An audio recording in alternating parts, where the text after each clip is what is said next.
إن الحمد لله نحمده ونستعينه ونستغفره ونعوذ بالله من شرور أنفسنا ومن سيئات أعمالنا من يهده الله فلا مضل له ومن يضلل فلا هادي له أشهد أن لا إله إلا الله وحده لا شريك له وأشهد أن محمدا عبده ورسوله صلى الله عليه وعلى آله وأصحابه ومن تبعهم بإحسان إلى يوم الدين أما بعد. Para hadirin dan hadirat yang dimuliakan Allah Subhanahu wa taala. Alhamdulillah, kita bersyukur kepada Allah atas segala limpahan nikmatnya. Pada kesempatan kali ini kita bisa berkumpul kembali dalam rangka kajian ilmiah membahas kitab Al-Ushul Tsalatsah karya Syekh Muhammad bin Abdul Wahhab rahimahullah taala. Dan pada kesempatan kali ini kita masih di bagian muqaddimah ya, bagian pendahuluan, yaitu muqaddimah yang kedua, pendahuluan yang kedua tentang 3 perkara yang wajib untuk diketahui oleh setiap muslim dan muslimah. Sebagaimana yang telah kita bahas bersama bahwa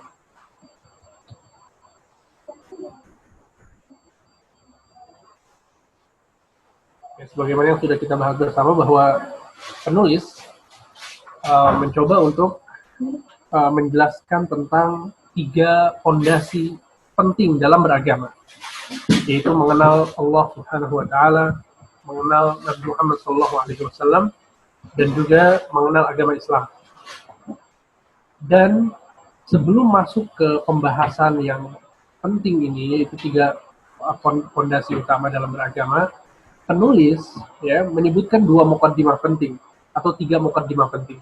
Yang pertama adalah 4 kewajiban bagi setiap manusia yang sudah kita pelajari bersama, yaitu belajar, ya, berilmu, kemudian beramal, berdakwah, dan sabar untuk mengerjakannya. Kemudian kita juga sudah masuk di pembahasan yang kedua, yaitu kewajiban bagi setiap muslim dan muslimah untuk melakukan atau untuk mempelajari 3 perkara. Perkara yang pertama, ini yang sudah kita bahas ya, pada pertemuan yang lalu, yaitu 2 pekan yang lalu, bahwa setiap orang itu telah Allah Subhanahu wa taala berikan kehidupan, telah Allah Subhanahu wa taala berikan rizki, ya, dan Allah Subhanahu wa taala ketika menciptakan manusia di muka bumi ini, itu bukan untuk sia-sia. Sehingga diutuslah para nabi dan rasul. Diutuslah para nabi dan rasul, sehingga barang siapa yang taat kepada nabi-nabi dan rasul-rasul yang diutus oleh Allah Subhanahu wa taala, maka dia akan selamat dan masuk surga.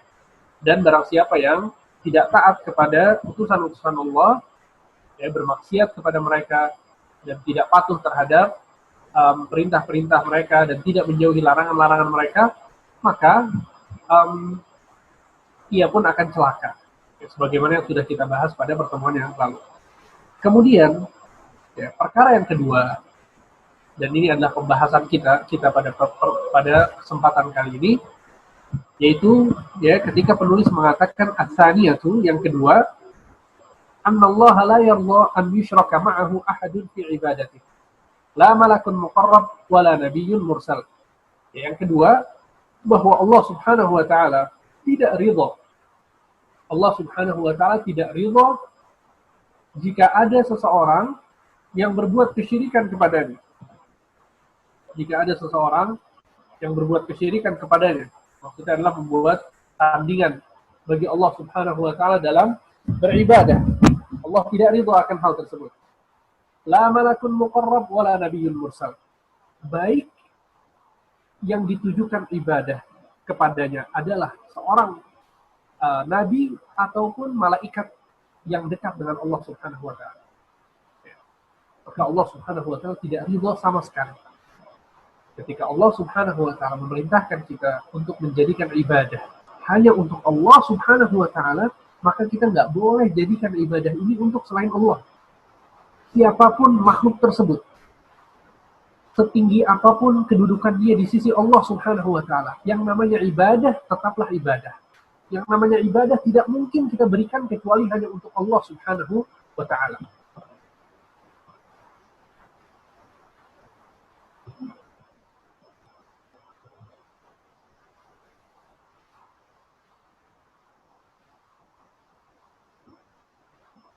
Ya, baik. Sehingga yang namanya ibadah itu nggak mungkin dilakukan untuk selain Allah. Oleh karena itu Allah Subhanahu wa taala berfirman, "Qul inna salati wa nusuki wa mahyaya wa mamati lillahi rabbil alamin." Katakanlah, sesungguhnya salatku, salati wa nusuki dan penyembelihanku, wa mahyaya wa mamati, kehidupan dan kematianku lillahi rabbil alamin. Seluruhnya hanya untuk Allah, Tuhan alam semesta. La syarikalah, tidak ada sekutu bagi. Maka Allah Subhanahu wa taala tidak ridho jika ada seseorang, ya, Allah Subhanahu wa taala tidak ridho jika ada seseorang yang berbuat kesyirikan kepadanya. Ya. Kemudian di sini penulis menyebutkan sebuah dalil yang menunjukkan hal tersebut. Wad dalilu qauluhu ta'ala, dan dalilnya adalah firman Allah Ta'ala, wa annal masajida lillahi fala tad'u ma'allahi ahada. Dan sesungguhnya, ya, masjid-masjid itu hanya milik Allah. Fala tad'u ma'allahi ahada. Maka jangan kalian jadikan seorang pun, ya, sebagai tempat untuk berdoa kepadanya atau beribadah kepadanya. Para ulama menyebutkan arti masjid dari ayat ini, yaitu dalam surat Al-Jin ayat 18. Surat Al-Jin ayat 18. Ya, kata Allah, wa annal masajida lillah, sesungguhnya masjid-masjid itu hanya milik Allah. Maka jangan kalian menyembah kecuali hanya kepada Allah. Jangan kalian menyekutukan Allah dengan siapapun. Para ulama menyebutkan arti masjid dari ayat ini. Ya, ada beberapa penafsiran yang disebutkan. Di antaranya adalah bahwa al-masjid artinya itu tempat untuk sholat. Tempat untuk sholat. Dalam sebuah hadis, Nabi Shallallahu Alaihi Wasallam mengatakan, "Ju'ilat liyal ardu masjidan wa tahura." Allah Subhanahu Wa Taala telah menjadikan untukku hamparan bumi seluruhnya sebagai masjid dan alat untuk bersuci. Ya, maksud hamparan bumi ini tempat adalah masjid, tempat sholat. Maksudnya adalah bahwa kita, umatnya Nabi Muhammad SAW, itu dibolehkan untuk sholat dimanapun di hamparan muka bumi ini. Ya, di hamparan muka bumi ini dimanapun kita boleh melakukan sholat. Wajib, kecuali ada tempat-tempat yang dikhususkan yang tidak boleh, seperti kamar mandi, ya, atau tempat-tempat lain yang di situ ada najis dan lain sebagainya, ini tidak boleh. Akan tapi secara umum hamparan bumi ini adalah tempat untuk sholat. Ya, berbeda dengan umat-umat sebelum umatnya Nabi Muhammad. Ya, sebelum umatnya Nabi Muhammad, mereka diwajibkan oleh Allah Subhanahu Wa Taala untuk sholat di tempat-tempat khusus untuk peribadatan mereka. Akan tapi kita, umatnya Nabi Muhammad, dibolehkan untuk sholat di hamparan bumi yang mana saja. Maka, ya, Allah Subhanahu Wa Taala di dalam ayat ini menjelaskan bahwa hamparan bumi ini milik Allah. Maka jangan kalian berbuat kesyirikan. Ya. Jadi karena ini adalah tempatnya Allah, karena bumi ini adalah milik Allah, maka kita nggak boleh melakukan satu perbuatan yang sangat dibenci oleh Allah Subhanahu Wa Taala, yaitu berbuat syirik kepadanya. Dan kesyirikan, ya ikhwan, ya, definisinya adalah sebagaimana yang disebutkan oleh para ulama, taswiyatu ghairillahi billah fi syai'in min khasa'isillah, yaitu menyamakan makhluk dengan Allah dalam kekhususan Allah Subhanahu Wa Taala. Jadi Allah Subhanahu Wa Taala itu memiliki kekhususan-kekhususan yang tidak boleh diikut sertakan selain Allah ke dalam kekhususan tersebut. Ada 3 hal yang khusus yang hanya milik Allah Subhanahu Wa Taala. Yang pertama adalah ar-rububiyah, tentang ketuhanan Allah Subhanahu Wa Taala. Itu tidak ada yang boleh mengikut sertakan seorang makhluk, ya, baik itu manusia ataupun jin ataupun malaikat ataupun apapun itu, ya, matahari atau bulan, nggak boleh kita masukkan ke dalam kategori ketuhanan. Apa kategori ketuhanan itu? Kategori ketuhanan atau yang disebut dengan rububiyah itu mencakup kekuasaan.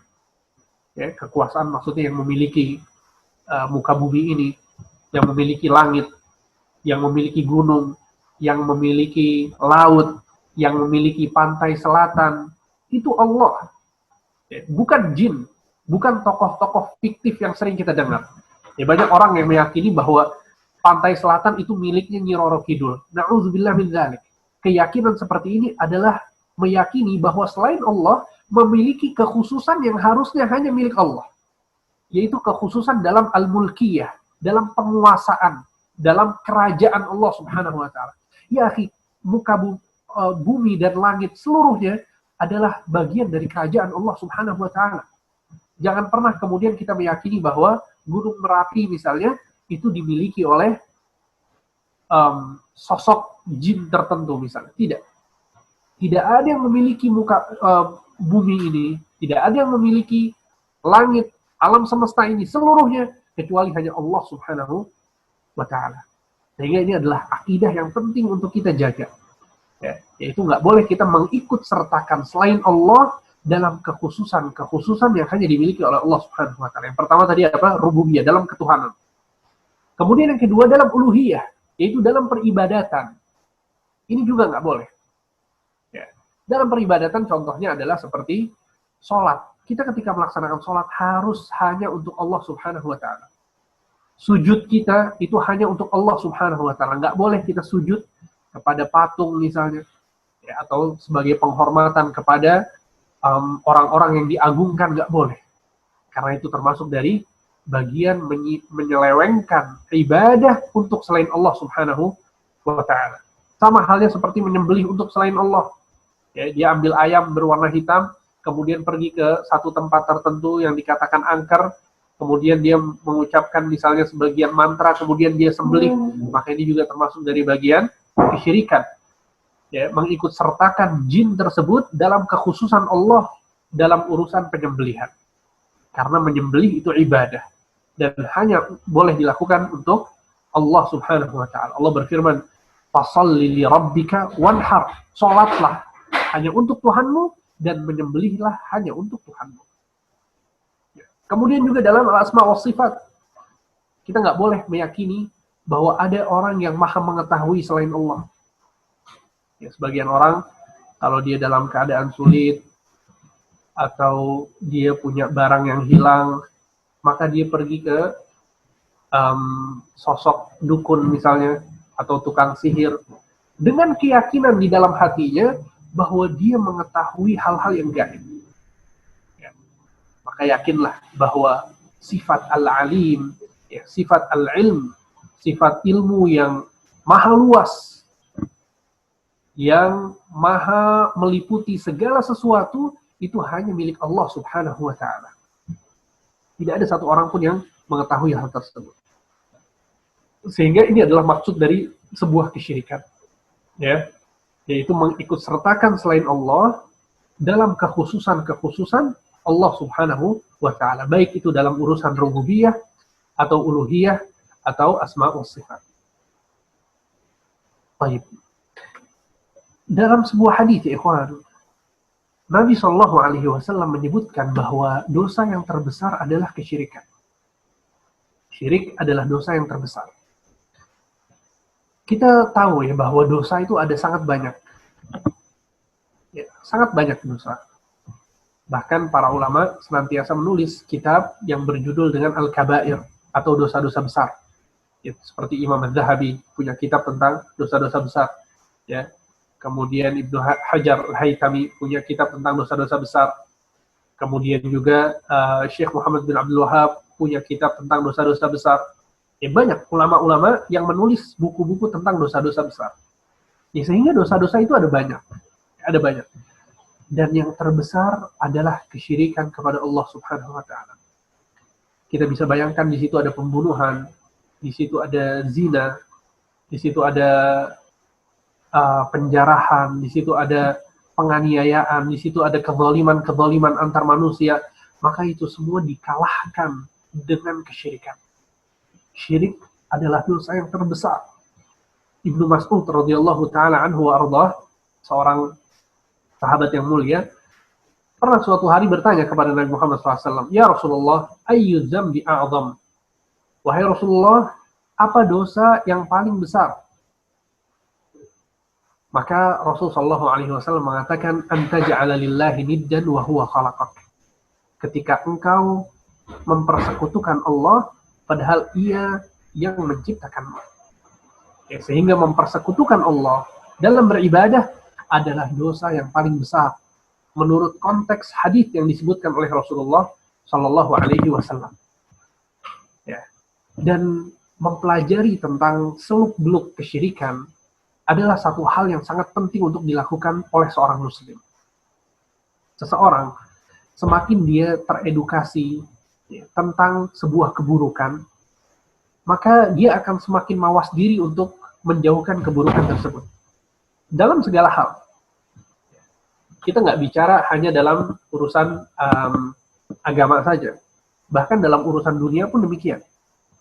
Seseorang yang mengerti ya, tentang bahaya misalnya berlebihan mengkonsumsi gula, ya, maka dia akan hati-hati ketika dia mempelajari ya, penyakit-penyakit yang bisa ditimbulkan dari berlebihan mengkonsumsi gula. Dia bakal berhati-hati untuk tidak terjerumus dalam hal tersebut, karena itu membahayakan diri. Ya.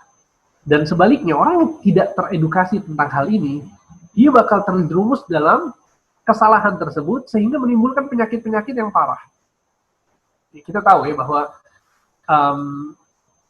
ada banyak kabar tersebar ya, tentang seorang anak yang umurnya masih belia, yang masih di bawah 10 tahun, tapi dia kena obesitas. Kenapa kena obesitas? Ternyata kata orang tuanya, kita nggak teredukasi tentang bahayanya gula berlebih. Jadi anak ini setiap haus dikasih teh kemasan. Antum bisa bayangkan, teh kemasan isinya gula sama teh. Mungkin gulanya lebih banyak daripada tehnya. Dan itu sangat membahayakan bagi kesehatan seseorang. Ini setiap anaknya haus dikasih itu. Dari umur 4 tahun, 5 tahun. Terus dikasih setiap hari. Sampai akhirnya subhanallah umur 8 atau 9 tahun berarti udah 250 kilo atau 300 kilo. Dan ini banyak kita dapatkan ya. Kenapa? Sebabnya orang tuanya mengatakan ya bahwa sebabnya adalah karena kita nggak teredukasi tentang hal ini. Kita nggak tahu bahwa ternyata gula berlebih itu sangat berbahaya. Gitu. Ya, di sini Anda ingin memahami antum semua ya bahwa mempelajari keburukan itu satu hal yang penting sekali. Penting sekali. Kita harus mengetahui tentang keburukan. Bukan untuk kita melakukannya, tapi agar kita tahu, kita mawas diri. Jadi kita hati-hati jangan sampai kita terjerumus ke dalam keburukan tersebut. Oleh karena itu Hudzaifah bin Yaman, seorang sahabat Nabi yang mulia, beliau mengatakan, "Kana an-nas yas'aluna Rasulullah sallallahu alaihi wasallam 'anil khair." Orang-orang itu bertanya kepada Rasul sallallahu alaihi wasallam tentang kebaikan. Wa kuntu as'aluhu 'anil syarr. Akan tapi aku bertanya kepada Nabi SAW tentang keburukan. Kenapa? Kata Hudzaifah, "Makhafata an yudrikani." Karena aku takut aku terjerumus ke dalam keburukan tersebut. Membayangkan bagaimana cerdasnya Hudzaifah. Dan Umar bin Khattab juga pernah mengatakan, "Yushiku an tanqudha 'ural Islam urwatan urwah. Idza nasha'a fil Islam man la ya'riful jahiliyah." Kata Umar bin Khattab, hampir saja Islam ini talinya terlepas seutas demi seutas.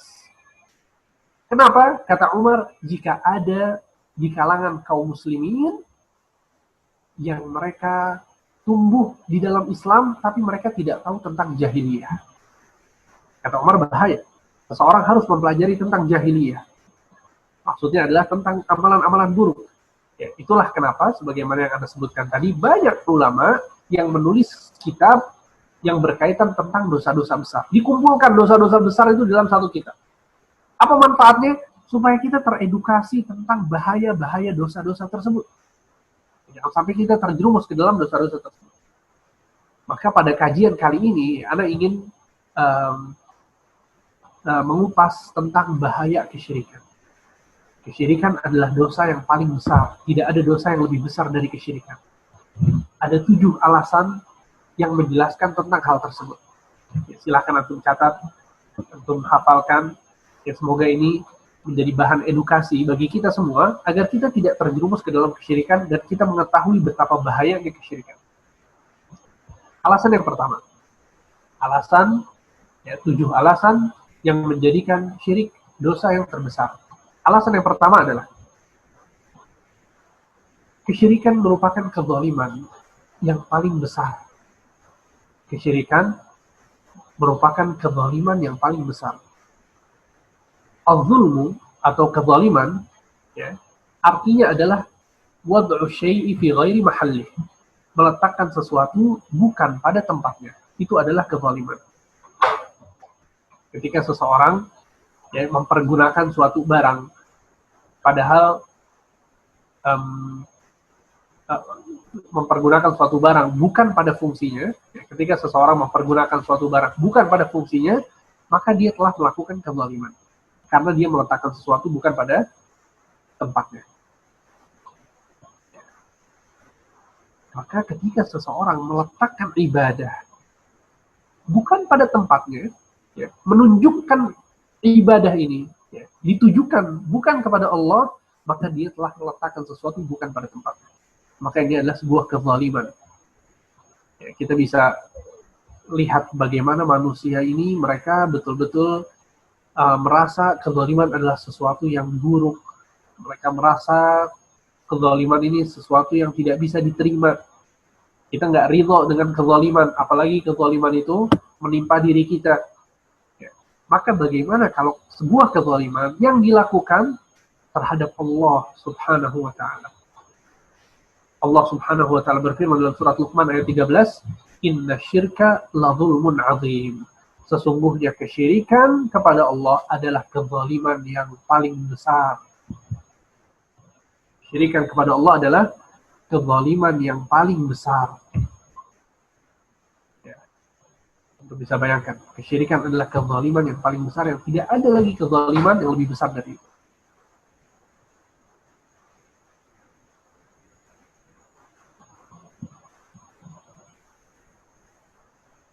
Dalam sebuah ayat, Allah Subhanahu wa Ta'ala berfirman, "Alladzina amanu wa lam yalbisu imanahum bidzulmin ulaika lahumul amnu wa hum muhtadun." Kata Allah Subhanahu wa Ta'ala, sesungguhnya orang-orang yang beriman dan keimanan mereka tidak tercampurkan dengan kezaliman, maka mereka yang memiliki iman seperti itu, mereka akan mendapatkan keamanan, dan mereka adalah orang-orang yang mendapatkan hidayah. Maksudnya keamanan adalah keamanan di dunia dan keamanan di akhirat. Keamanan di dunia dari kesesatan-kesesatan, dan keamanan di akhirat dari siksa dan azab Allah Subhanahu wa Ta'ala, sehingga dia pasti masuk surga. Anda bisa bayangkan.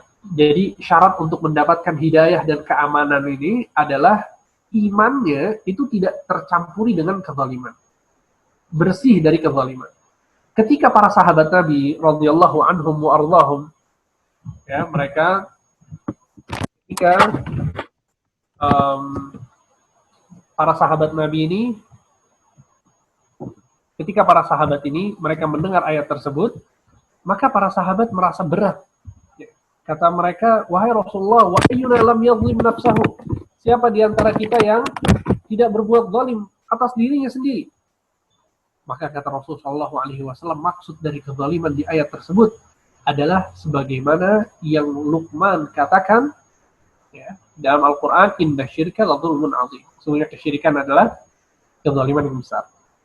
Sehingga orang yang untuk mendapatkan keamanan dan untuk mendapatkan hidayah, syaratnya adalah keimanannya tidak tercampur dengan kezaliman yang berarti kesyirikan kepada Allah Subhanahu wa Ta'ala. Itu alasan yang pertama. Karena kesyirikan adalah kezaliman. Baik, kemudian alasan yang kedua, karena kesyirikan adalah pembangkangan kepada Allah Subhanahu wa Ta'ala. Kesyirikan adalah pembangkangan kepada Allah Subhanahu wa Ta'ala. Allah Subhanahu wa Ta'ala menciptakan manusia untuk beribadah, untuk mentauhidkan Allah. Allah Subhanahu wa Ta'ala berfirman dalam surat Al-Dzariyat ayat 56, "Wa ma khalaqtul jinna wal insa illa liya'budun." Tidaklah aku menciptakan jin dan manusia kecuali agar mereka hanya beribadah kepadaku. kecuali agar mereka mentauhidkanku.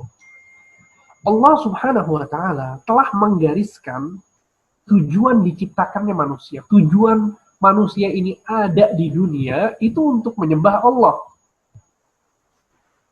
Tapi tiba-tiba kok mereka malah menyembah yang lain.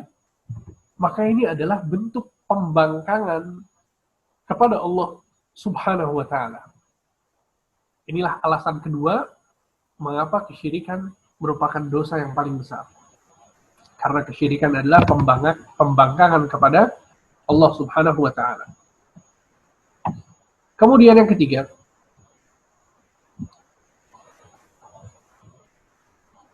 karena hakikat perbuatan syirik adalah menghina Allah Subhanahu wa taala. Hakikat perbuatan syirik adalah menghina Allah Subhanahu wa taala. Na'udzubillah min dzalik. Seseorang yang berbuat kesyirikan, seakan-akan dia menghina Allah Azza wa Jalla. Rasulullah Shallallahu Alaihi Wasallam pernah bercerita bahwa Nabi Yahya alaihi salam diwahyukan oleh Allah Subhanahu wa taala beberapa wahyu. Diwahyukan oleh Allah Subhanahu wa taala beberapa wahyu untuk disampaikan kepada Bani Israel. Sehingga Nabi Yahya pun mengumpulkan Bani Israel di Baitul Maqdis. Jumlah mereka sangat banyak. Dikumpulkan oleh Nabi Yahya seluruhnya. Karena ada wahyu yang ingin disampaikan dari Allah. Maka Nabi Yahya pun mengatakan, Innallaha auha ilayya bi khamsi kalimat. An a'mala bihinna wa amura Bani Israel an ya'malu bihin. Ya, sesungguhnya Allah Subhanahu wa taala, kata Nabi Yahya, telah memberikan kepadaku 5 perkara yang aku diperintahkan oleh Allah untuk mengerjakan 5 perkara ini dan memerintahkan Bani Israel untuk mengerjakan 5 perkara ini. Maka kata Nabi Yahya, ulahunna la tusyriku billahi syai'a. Yang pertama adalah jangan kalian berbuat kesyirikan kepada Allah sedikit pun. Jangan kalian berbuat kesyirikan kepada Allah sedikit pun. Kemudian kata beliau, fa inna mathala man asyraka billah kamathali rajulin ishtara 'abdan min khalisi malihi bidhahabin aw waraq. Ya, kata Nabi Yahya, perhatikan baik-baik permisalan ini. Kata beliau, permisalan orang yang berbuat syirik adalah seperti seseorang yang membeli seorang budak. Yang membeli seorang budak dari harta yang dia miliki.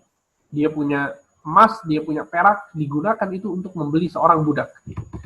Tsumma askanahu daran, faqala a'malli warfa' ilai. Kemudian si budak ini, ya, pelayan ini diberikan fasilitas berupa tempat tinggal, ya, diberikan fasilitas berupa makanan, dengan syarat, kata dia, kerjalah untukku, ya, dan jadilah pelayan bagiku. Dan ini satu hal yang lumrah, ya, bahwa ketika seseorang misalnya dia punya pegawai atau dia punya pelayan, ya, atau pembantu rumah tangga misalnya, maka di situ biasanya kita memberikan fasilitas kepada mereka, kemudian mereka bekerja untuk kita. Jadi di situ ada timbal balik. Ketika kita berikan fasilitas, maka fasilitas itu adalah syarat, ya, syarat sebagai imbalan, ya, karena mereka itu membantu kita, kan seperti itu. Maka apa yang dilakukan oleh si budak yang sudah diberikan fasilitas ini? Faja'ala ya'malu wa yarfa'u ila ghairi sayyidih. Setelah dikasih fasilitas, si pelayan ini, si budak ini, dia malah bekerja untuk orang lain. Tentu bisa bayangkan. Tentu bisa bayangkan. Kita misalnya gaji seorang pembantu rumah tangga, kita berikan dia fasilitas tempat tinggal, nginepnya di rumah kita, tinggalin di rumah kita, makannya di rumah kita. Kita kasih dia gaji bulanan, tapi ternyata yang disapu dan dipel adalah rumah tetangga kita. Apa yang terpikirkan di benak kita? Kita yakini bahwa ini orang kurang ajar. Kita sudah berikan fasilitas, tapi kok malah kerjanya ke tempat orang. Maka ini yang dijelaskan oleh Nabi Yahya, permisalan yang menjelaskan tentang kesyirikan kepada Allah Subhanahu wa Ta'ala. Ya. Antum perhatikan baik-baik. Ya, ini adalah permisalan yang sangat baik yang menjelaskan tentang keburukan dari kesyirikan. Bahwa kesyirikan itu sama dengan menghina Allah Subhanahu wa Ta'ala. Maka Nabi Yahya mengatakan, "Fa'ayyukum yarda an yakuna 'abdahu kadzalik?" Siapa di antara kalian yang ridha hambanya atau budaknya atau pelayannya seperti itu? Fa innallaha khalaqakum wa razaqakum fala tusyriku bihi syai'a. Sesungguhnya Allah telah memberi kalian rezeki. Allah telah memberi kalian kehidupan, maka jangan kalian berbuat kesyirikan kepadanya. Ya akhi, yang memberikan kehidupan kepada kita adalah Allah. Yang memberikan rezeki kepada kita adalah Allah. Yang memberikan makan kita adalah Allah. Yang memberikan harta kepada kita adalah Allah. Yang memberikan seluruh kebaikan kepada kita adalah Allah. Maka terima kasih kita itu harus kepada Allah Subhanahu wa Ta'ala. Kita panjatkan puji dan syukur kita kepada Allah Subhanahu wa Ta'ala. Dengan apa? Di antaranya adalah dengan beribadah hanya kepada Allah Subhanahu wa Ta'ala. Maka ini adalah salah satu bentuk dari rasa terima kasih kita kepada Allah. Bersyukurnya seseorang kepada Allah adalah dengan mentauhidkannya. Maka betapa tidak bersyukurnya dan betapa kurang ajarnya orang-orang yang berbuat kesyirikan kepada Allah. Ya, sebagian orang meyakini bahwa ketika mereka punya panen yang banyak, ya, maka sebagian mereka meyakini bahwa panen ini adalah keberuntungan yang diberikan kepada mereka oleh siapa? Dari siapa? Dari Dewi Sri. Mereka meyakini bahwa ada sosok jin, sosok dewi yang disebut dengan Dewi Sri. Dia adalah yang mengatur perkebunan dan pertanian manusia. Sehingga ketika mereka mendapatkan hasil panen, apa yang mereka lakukan? Sebagian mereka menyembelih kerbau atau menyembelih sapi, diperuntukkan sebagai sesajen untuk Dewi Sri. Ini adalah kesyirikan kepada Allah Subhanahu wa Ta'ala. Sebagian mereka lagi, ya, para nelayan atau orang-orang yang tinggal di sekitaran pantai selatan, dalam hari tertentu mereka melakukan pemujaan untuk Nyi Roro Kidul. Apa yang mereka lakukan? Mereka membuat satu seperti rakit gitu, perahu kecil. Kemudian di situ ada kepala kerbau atau kepala sapi. Kemudian di situ ada makanan-makanan, ya, berbagai macam makanan. Untuk apa? Sebagai persembahan untuk Nyi Roro Kidul. Maka ini adalah termasuk dari kesyirikan kepada Allah Subhanahu wa Ta'ala. Mereka merasa yang memberikan mereka rasa aman adalah Nyi Roro Kidul. Ya. Bagian mereka yang tadi disebutkan, Dewi Sri adalah yang memberikan hasil panen mereka. Ya akhi, ingat-ingat apa yang dikatakan oleh Nabi Yahya di dalam hadis yang tadi disebutkan. Fa innallaha khalaqakum wa razaqakum. Sesungguhnya Allah yang menciptakan kalian. Allah yang memberikan rizki kepada kalian. Fala tusyriku bihi syai'an. Maka jangan kalian berbuat kesyirikan. Kita berterima kasihnya kepada Allah. Karena Allah yang memberikan itu semua kepada kita. Kita bersyukurnya kepada Allah dengan apa? Dengan hanya menyembah Allah Subhanahu wa Ta'ala dan tidak mempersekutukan di dalam peribadatan sama sekali. Ya, sehingga ini adalah alasan yang ketiga yang menjadikan syirik adalah dosa yang terbesar. Bahwa hakikat dari perbuatan kesyirikan adalah menghina Allah Subhanahu wa Ta'ala. Na'udzubillah min dzalik. Kemudian alasan yang keempat adalah bahwa perbuatan syirik adalah murni keburukan dan kesesatan. Perbuatan syirik itu murni keburukan dan kesesatan. Tidak ada kebaikannya sama sekali. Tidak ada profit yang bisa kita dapatkan ketika kita berbuat syirik. Nggak ada, sama sekali. Sama sekali. Dosa-dosa yang lain, ya, ketika kita berdosa, mungkin kita dapat sebuah manfaat. Ya, walaupun manfaat itu tidak berguna sama sekali. Atau kita dapat profit, atau kita dapat hal-hal yang kita inginkan. Ketika seseorang mencuri misalnya, kenapa dia mencuri? Karena dia mau mendapatkan harta. Ketika dia mencuri, dia dicatat dosa, dan tapi dia mendapatkan satu profit, ya, walaupun itu bukan dalil yang membolehkan mencuri. Ya. Tapi maksudnya adalah bahwa setiap dosa itu biasanya ada hasrat yang mendorong seseorang untuk melakukan. Nah, untuk bilang ketika seseorang berzina misalnya, karena dia punya hasrat untuk melakukan hal demikian. Tapi untuk kesyirikan itu nggak ada hasrat sama sekali. Sama sekali. Ya akhi, apa alasannya seseorang yang meminta berdoa kepada selain Allah? Apa alasan seseorang, apa hasrat dari seseorang yang meminta kepada seseorang yang sudah meninggal? Apa hasrat seseorang yang minta tolong, minta rizki kepada seorang dukun misalnya?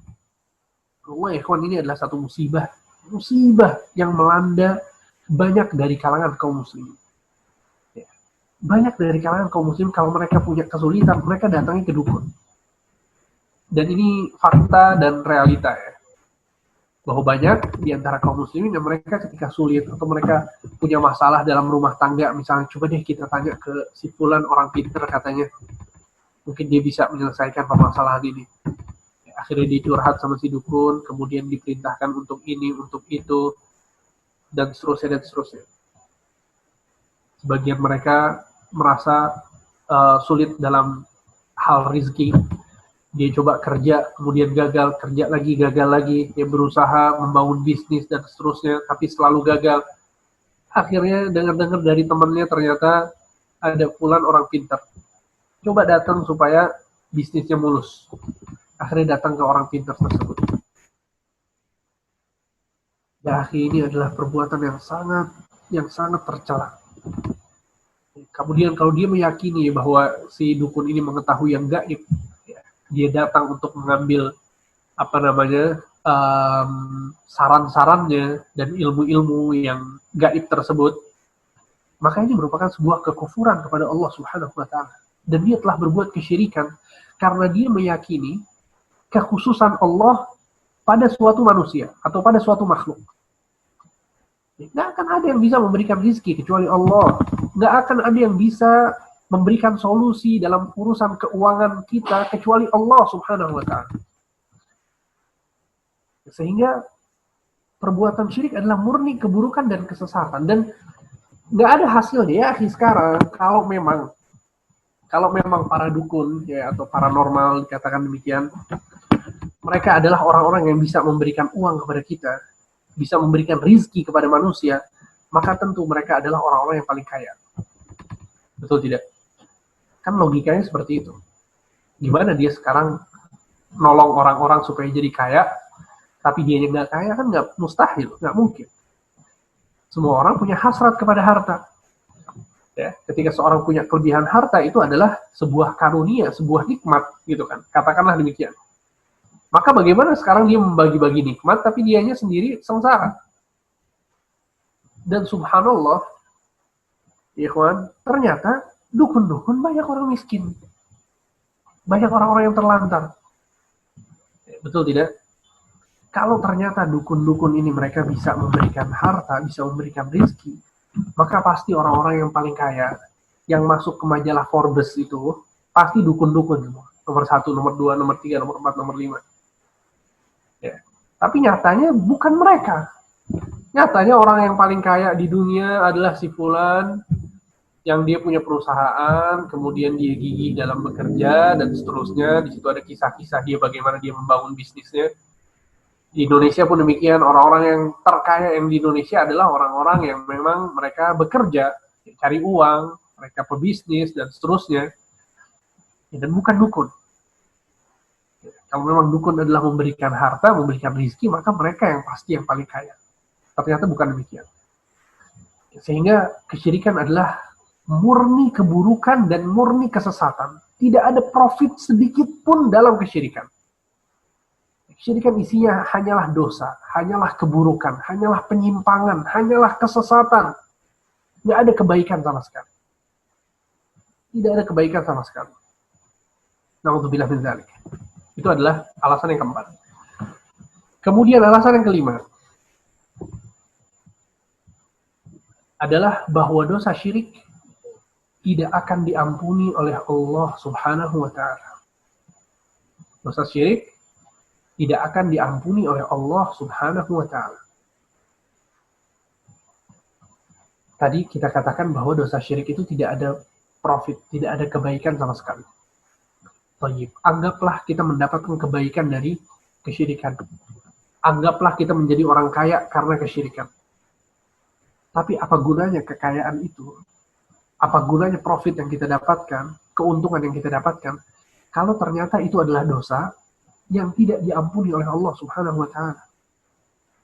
Untuk apa dunia yang kita dapatkan kalau ternyata Allah tidak ridha kepada kita, memberikan kita dosa yang tidak akan diampuni sampai kita meninggal. Ya. Dan maksud dari bahwa kesyirikan itu adalah dosa yang tidak diampuni oleh Allah, maksudnya jika ia wafat dan belum bertaubat. Ya. Dia wafat dalam keadaan belum bertaubat dari kesyirikan tersebut. Ya, beda halnya kalau seorang misalnya berbuat kesyirikan kemudian dia bertaubat sebelum dia wafat, ya, maka Allah Subhanahu wa Ta'ala akan mengampuni dosa apapun, ya, ketika seorang itu bertaubat kepada Allah Subhanahu wa Ta'ala. Ya, dalam surat An-Nisa ayat 48 Allah Subhanahu wa Ta'ala berfirman, "Innallaha la yaghfiru an yushraka bih wa yaghfiru ma duna dzalika liman yasha."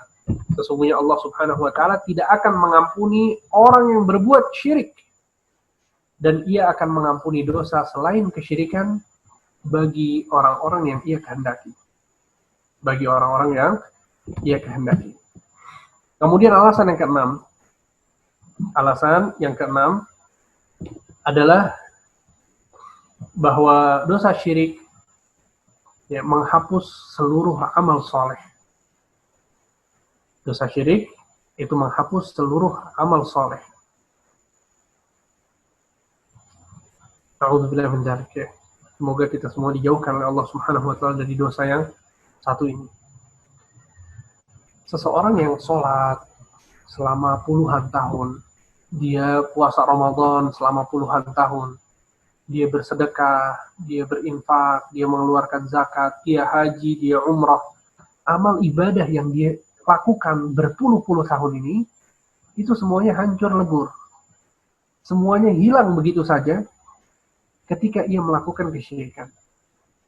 Entah dia datang ke dukun misalnya, atau dia berdoa kepada orang yang sudah meninggal, ya, atau dosa-dosa syirik dengan bentuk-bentuk yang lain. Ya. Dan insya Allah di kajian-kajian yang akan datang nanti kita akan mempelajari ya tentang ibadah-ibadah apa saja yang harus dilakukan hanya untuk Allah, dan seperti apa bentuk-bentuk kesyirikan dalam peribadatan. Ya, akan kita sebutkan secara detail insya Allah dalam pertemuan-pertemuan yang akan datang. Tapi pada kesempatan kali ini kita fokus dalam membahas tentang bahayanya kesyirikan. Sehingga di antara alasan mengapa kesyirikan adalah dosa yang terbesar, karena dia menghapus seluruh amal soleh. Antum bayangkan di dalam surat Az-Zumar ayat 65, Allah Subhanahu wa Ta'ala berfirman, "Walaqad uhiya ilaika wa ilal ladzina min qablika la in asyrakta la yahbatanna 'amaluk." Kata Allah Subhanahu wa Ta'ala, antum perhatikan ayat ini baik-baik. Ayat ini Allah katakan untuk Nabi Muhammad. Sungguh telah diwahyukan kepadamu, wahai Muhammad, dan kepada nabi-nabi sebelummu, wahai Muhammad. Apa wahyunya? Jika engkau berbuat syirik, maka akan terhapus seluruh amal solehmu. Antum bisa bayangkan ya, Nabi Muhammad orang yang paling banyak amal solehnya. Tapi kata Allah, kalau dia berbuat syirik, dihapus seluruh amal. Dan ini adalah satu hal yang dikatakan oleh Allah Subhanahu wa Ta'ala bukan hanya kepada Nabi Muhammad, akan tapi kepada seluruh nabi-nabi sebelum Nabi Muhammad. Kalau mereka berbuat syirik, maka Allah akan menghapuskan amal mereka. Ya, betapa besarnya kesyirikan sampai jika dilakukan oleh nabi sekalipun, amalan mereka akan hilang. Ya. Dan ayat ini tidak menunjukkan bahwa nabi itu melakukan syirik, tidak sama sekali. Nabi adalah orang yang bersih dari kesyirikan. Tapi Allah Subhanahu wa Ta'ala mau menjelaskan kepada kita betapa besarnya dampak buruk dari kesyirikan. Sampai amal-amal soleh sekelas Nabi saja diancam oleh Allah bahwa itu akan terhapuskan dengan perbuatan syirik. Sehingga Ini adalah tahdzir dari Allah, ya, peringatan dari Allah kepada kita semua, jangan sampai kita berbuat syirik. Ya, bagaimana dengan kita yang amal kita cuma sedikit, ya, dan yang sedikit ini kita nggak tahu diterima atau enggak. Ya, mungkin dari sekian amalan yang kita lakukan yang diterima hanya sedikit.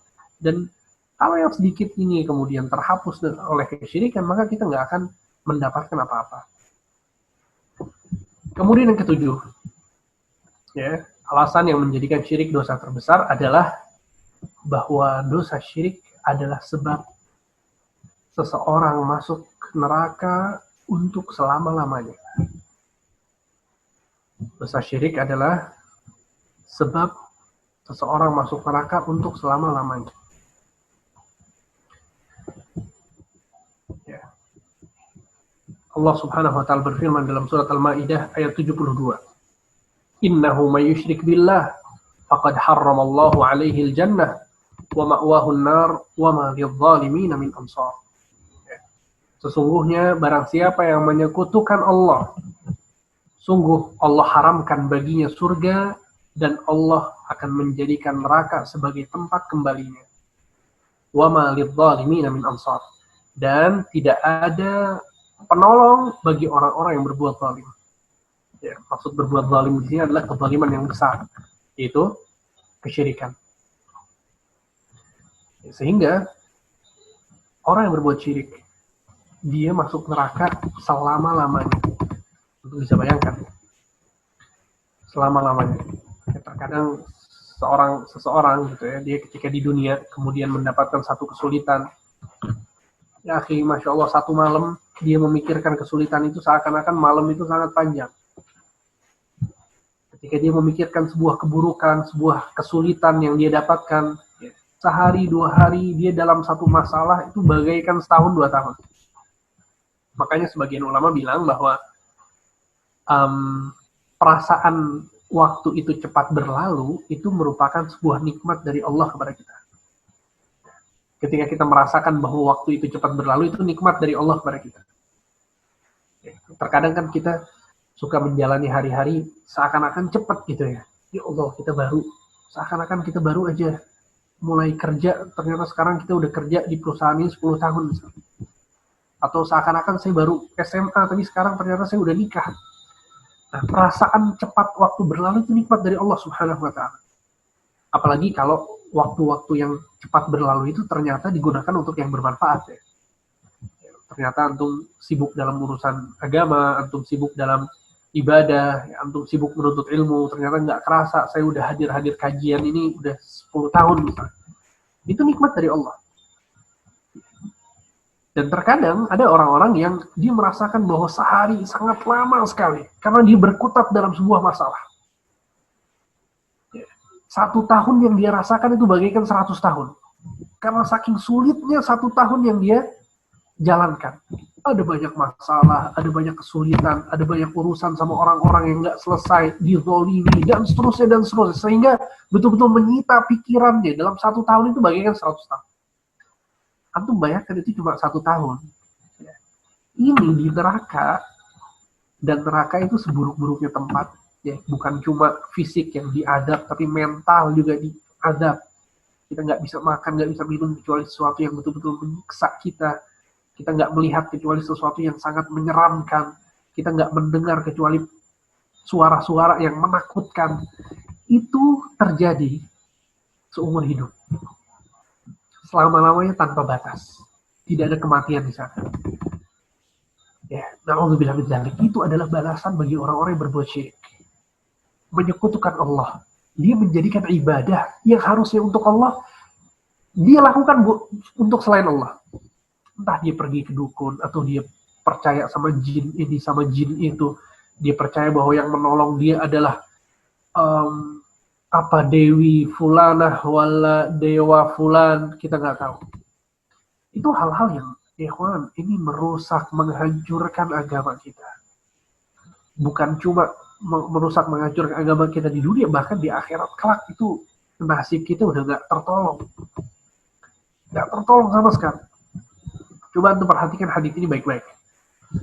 Ya, hadis yang diriwayatkan oleh Imam Bukhari dan Muslim, bahwa Nabi Shallallahu Alaihi Wasallam bercerita nanti di hari kiamat, ketika penduduk surga semuanya sudah masuk surga, dan penduduk neraka semuanya sudah masuk neraka, sudah selesai, sudah tidak ada lagi padang mahsyar, sudah tidak ada lagi timbang-timbangan amal, sudah tidak ada lagi pembagian amalan, catatan-catatan amal, sudah melewati sirat semuanya, sudah selesai perkaranya. Yang penghuni surga semuanya masuk surga, yang penghuni neraka semuanya masuk neraka, sudah selesai.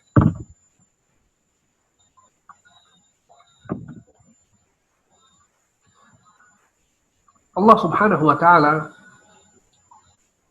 memanggil malaikat maut untuk membawa kematian.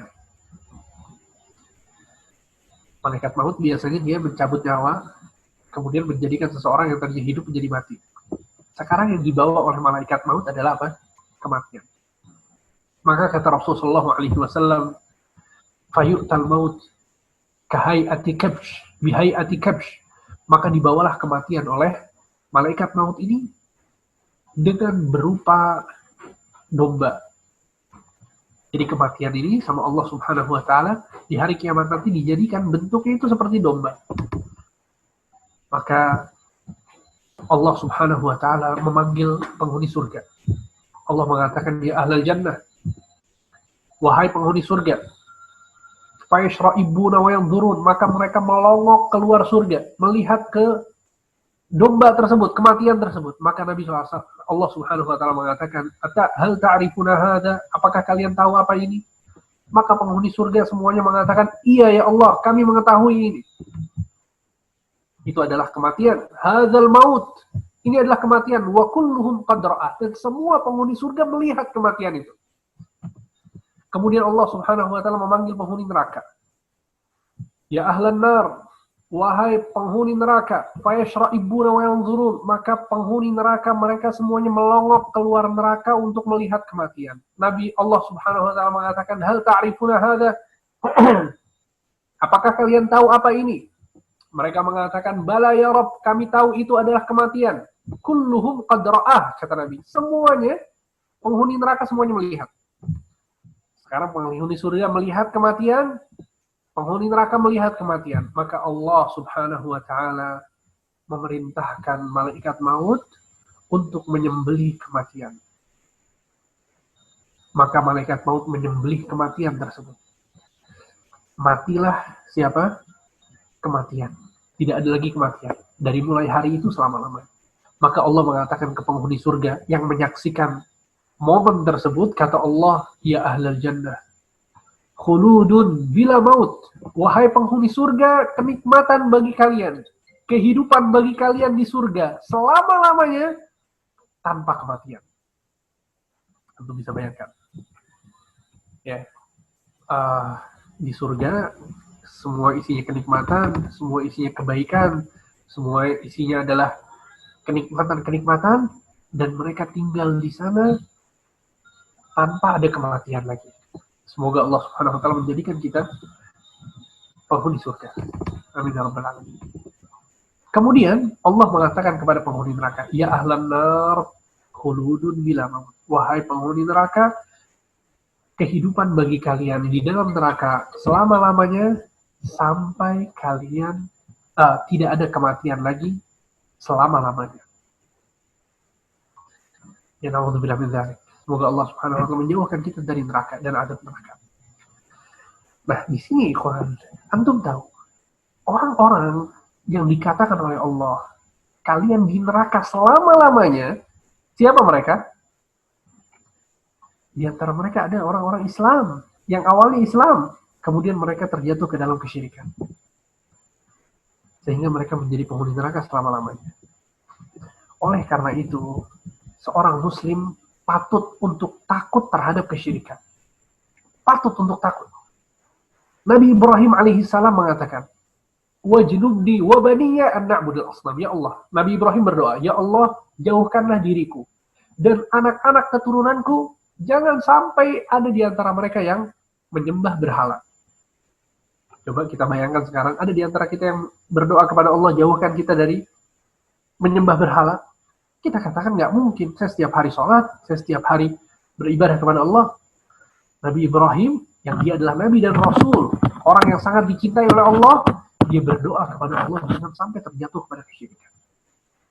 Ya, sehingga setiap orang itu dia wajib untuk takut jangan sampai dia jatuh kepada kesyirikan. Bahkan Ibrahim At-Taimi, seorang tabi'in, mengatakan, "Wa man ya'manul bala ba'da Ibrahim?" Siapa yang merasa aman kalau Ibrahim tidak merasa aman? Ya, Nabi Ibrahim yang nabi yang sangat mulia, dia tidak merasa aman dari kesyirikan. Maka tidak mungkin kita merasa aman dari kesyirikan.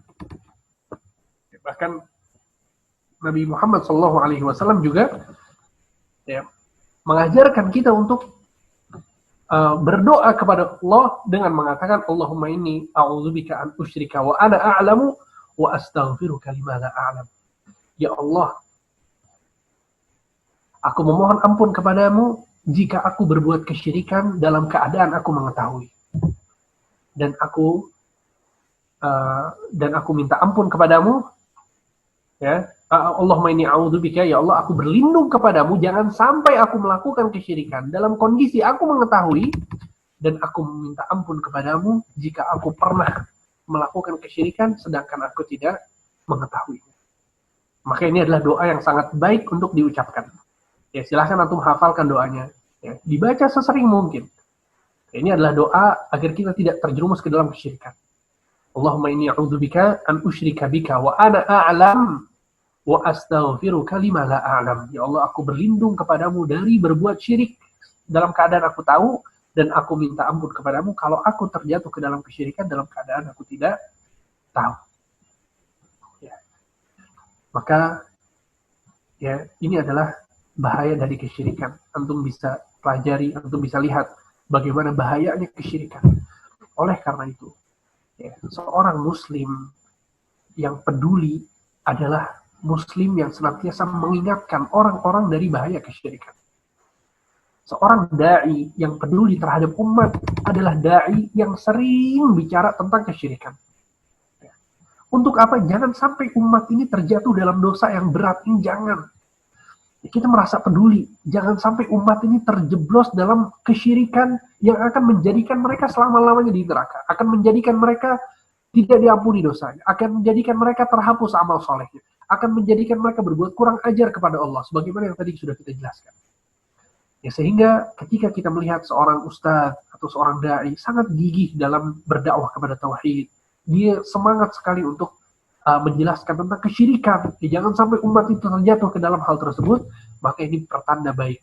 Ya, ini pertanda bahwa orang tersebut peduli kepada umat.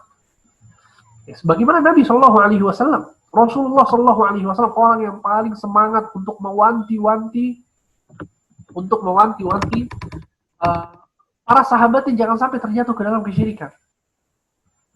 Nabi SAW sebelum wafat dalam keadaan sakit, sebentar lagi wafat, apa kata Nabi? La'natullah 'alal yahudi wan nasara. Semoga Allah melaknat orang-orang Yahudi dan Nasrani. Kenapa? Ittakhadhu qubur anbiya'ihim masajid. Karena mereka telah menjadikan kuburan-kuburan nabi mereka sebagai masjid. Kemudian Nabi mengatakan, "Fala taj'alu qabri masjida." Jangan kalian jadikan kuburanku sebagai masjid. Ya. Karena itu adalah wasilah yang bisa menjerumuskan seorang kepada kesyirikan. Ya, dan banyak ya hadis-hadis yang menjelaskan bagaimana Nabi SAW sangat hati-hati jangan sampai umat ini terjatuh ke dalam kesyirikan.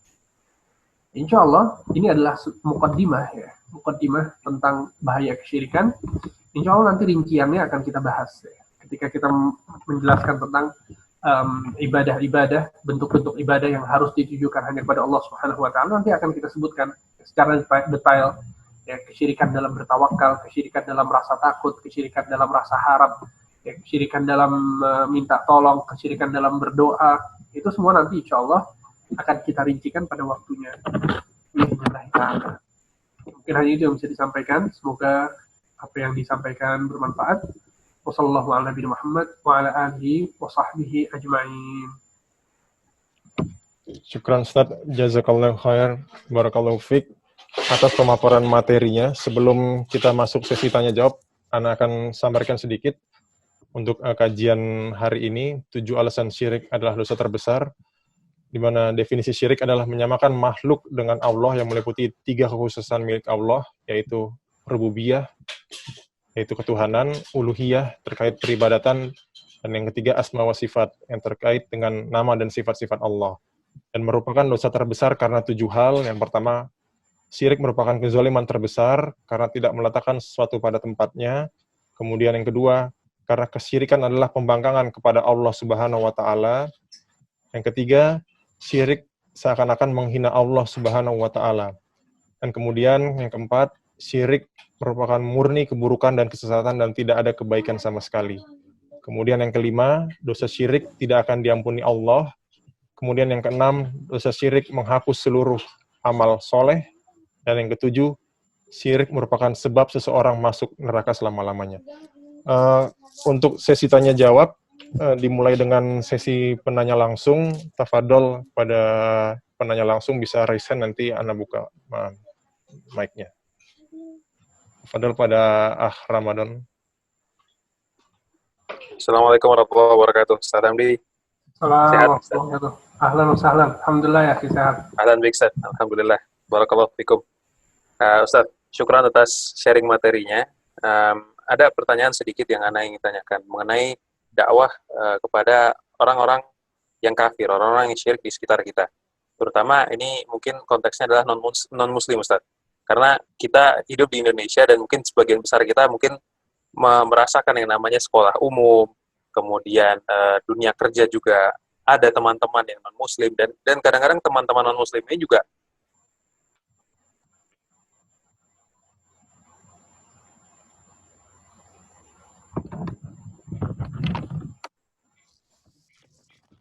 terputus sepertinya.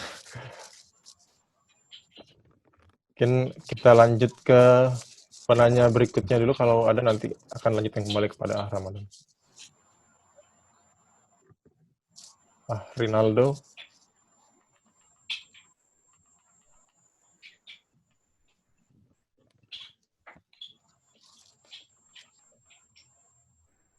Tafadhol. Tafadhol lah. Ramadan udah balik lagi kayaknya tuh. Udah balik ya?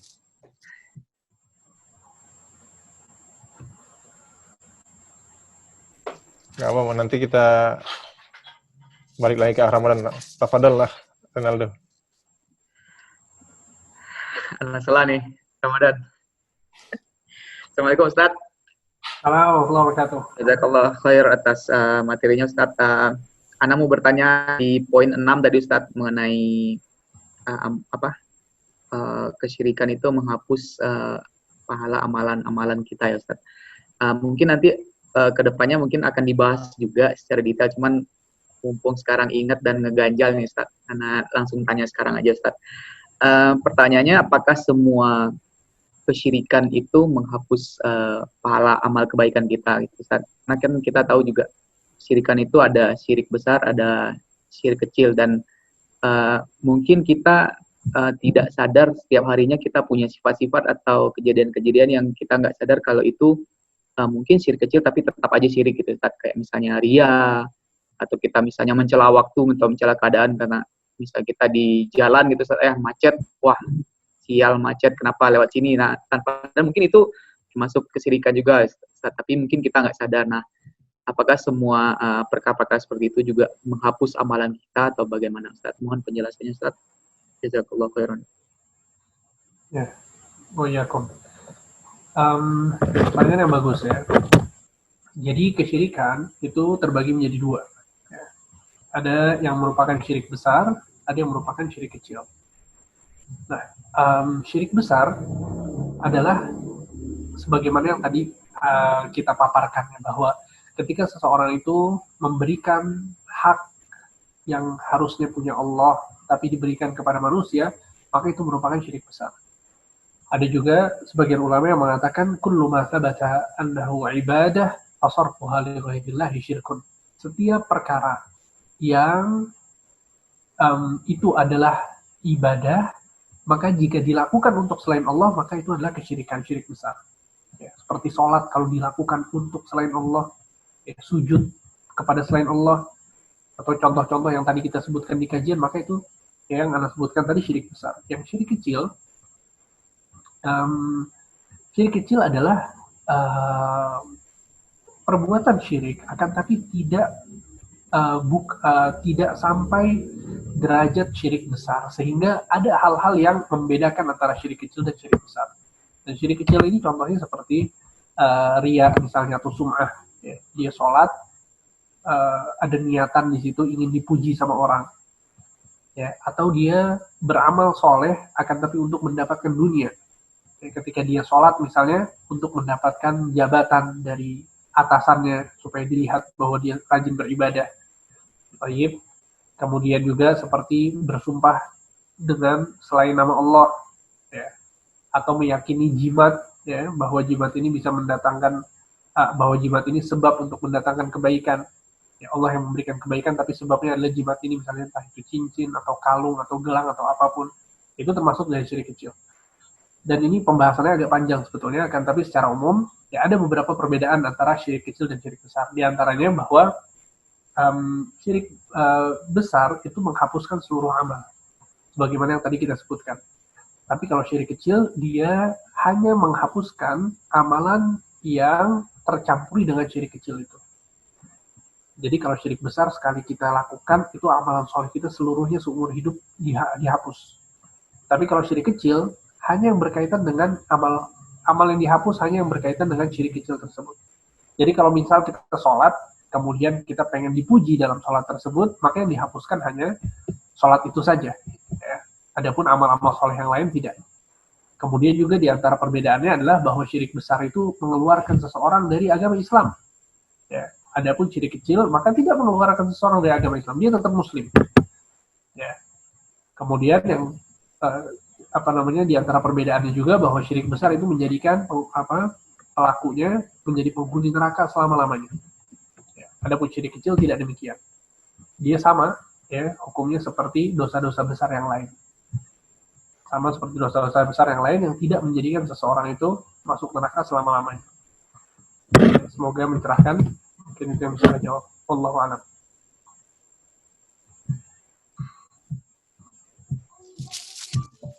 Syukran Ustaz Barakallahu atas jawabannya. Mungkin kita kembali ke Ramadan. Tafadhol lah.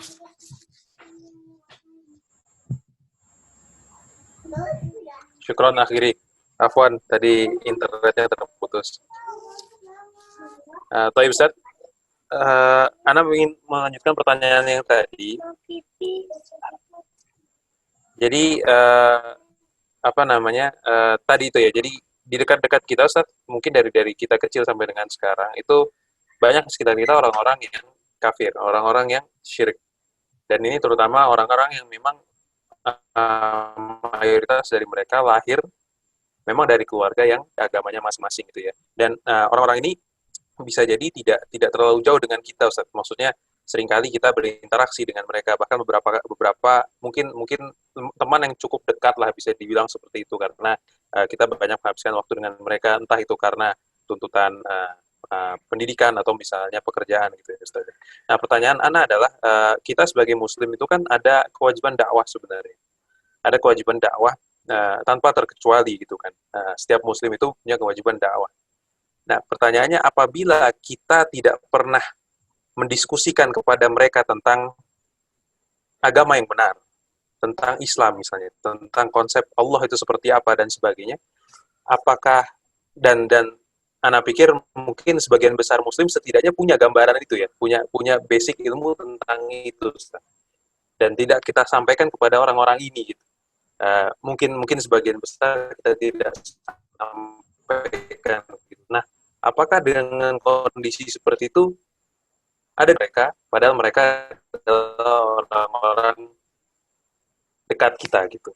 Atau misalnya dakwah ini sudah tergantikan dengan misalnya akhlakul karimah yang kita tunjukkan di muamalah kita sehari-hari dah gugur, walaupun kita tidak pernah meniatkan untuk mendiskusikan dan seterusnya misalnya. Mungkin itu, Ustaz. Jazakallahu khairan. Baik. Betul ya, setiap muslim itu seharusnya dia punya ham atau punya ambisi ya punya keinginan, punya hasrat untuk berdakwah. Ya, seharusnya demikian. Akan tapi ini kembali lagi sebetulnya kepada konsep kriteria dakwah yang benar yang kita bahas pada beberapa pekan yang lalu. Ini sangat krusial sekali. Ya, ketika seseorang mau berdakwah, mau mengajak orang lain kepada kebaikan, maka dia harus betul-betul memperhatikan konsep tersebut.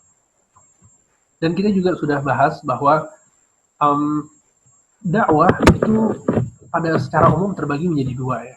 Ada dakwah yang dia konsepnya adalah mengajar atau berkhutbah atau naik ke atas podium atau dia berceramah dan lain sebagainya. Maka ini butuh keahlian khusus. Akan tetapi ada dakwah yang sifatnya adalah ngajak anak dan istri sholat ya, atau bicara kepada non-muslim ya tentang Islam secara umum, apa yang kita rasakan, maka ini sebetulnya bisa dilakukan oleh setiap orang. Tapi kembali lagi, kalau dirasa, kemudian kalau kita diskusi malah karena kita minim ilmu ya, kalau kemudian kita diskusi kita takut malah kita nggak bisa menjelaskan Islam dengan benar, ya, maka hal seperti ini seharusnya kita belajar terlebih dahulu baru kemudian berdiskusi. Jadi maksud Ana nggak ada kewajiban juga bahwa kita itu berdiskusi dengan orang-orang kafir setiap dari kita. Mungkin terkadang ada di antara kita yang ilmunya itu nggak cukup gitu loh. Jadi kita nggak bisa maksain juga.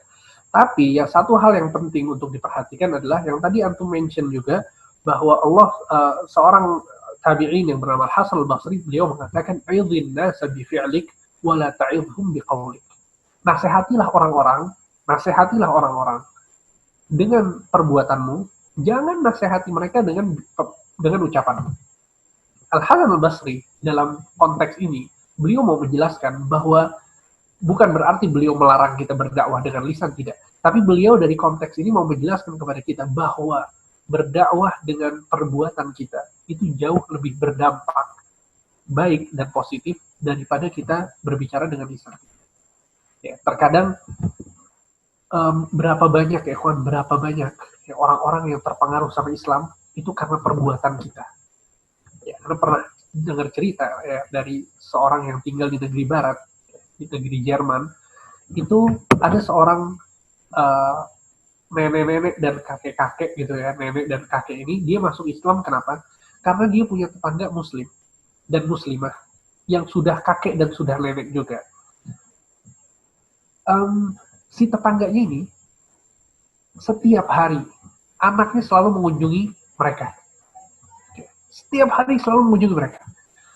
Adapun nenek dan kakek yang kafir ini, anak-anak nggak ada yang mengunjungi dia kecuali setahun sekali. Waktu ulang tahun orang tuanya saja. Kemudian dia terpengaruh ya dengan akhlak anak-anak orang muslim ini, sehingga dia akhirnya terpengaruh dan masuk Islam. Ya, lu bisa bayangkan. Ya, sehingga maksud anak kita nggak bisa juga ya mengatakan bahwa setiap orang itu perlu diskusi, akan tapi dia memberikan apa yang dia punya. Kalau dia punya ilmu betul, maka diskusi silahkan. Bicara, ajak baik-baik misalnya, boleh. Ya, tentunya dengan kadar ilmu yang kita miliki. Oleh karena itu Nabi SAW mengatakan, balighu anni walau ayah. Ya, sampaikanlah dariku walaupun satu ayat. Karena memang mungkin sebagian orang dia memahaminya satu ayat, atau 2 ayat, 3 ayat. Nggak bisa dia bicara tentang 4 ayat atau 5 ayat. Maka apa yang kita punya, kita berikan. Ya, dan berdakwah, khususnya untuk orang-orang yang belum masuk Islam, sampai kemudian menjadikan mereka masuk Islam, itu sangat mulia sekali dan sangat agung pahalanya. Nabi SAW mengatakan, la an yahdiyallahu bika rajulan wahidan khairun laka min humurin na'am.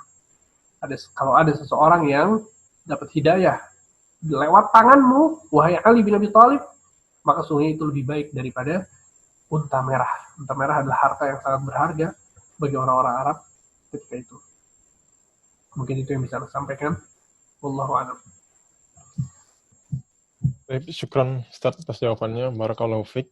Sebelum ke penanya langsung selanjutnya, Anda bacakan lewat kolom chat dulu. Assalamualaikum Ustaz. Apabila sholat atau mengaji tapi dengan harapan tidak diganggu setan, biasanya kalau di gunung atau di rumah kosong, apakah termasuk niat selain Allah? Karena ibadahnya karena takut jadi Ustaz. Ya. Jazakallah khair. Baik. justru ini merupakan sebuah ibadah yang agung ya. Ketika seseorang itu berlindung hanya kepada Allah, ya, dia takut dari sesuatu, ya, dia takut gangguan sesuatu, ya, kemudian dia berlindung kepada Allah, maka ini sebuah bentuk dari tauhid seseorang, ya, bentuk dari tauhid seseorang. Contoh dia misalnya di tengah hutan, misalnya dia takut, kemudian dia berlindung kepada Allah, atau dia mengucapkan a'udzu bikalimatillahi tammati min syarri ma khalaq, atau bismillahilladzi la yadurru ma'a ismihi syai'un fil ardi wa fis sama' wa huwas samiul alim.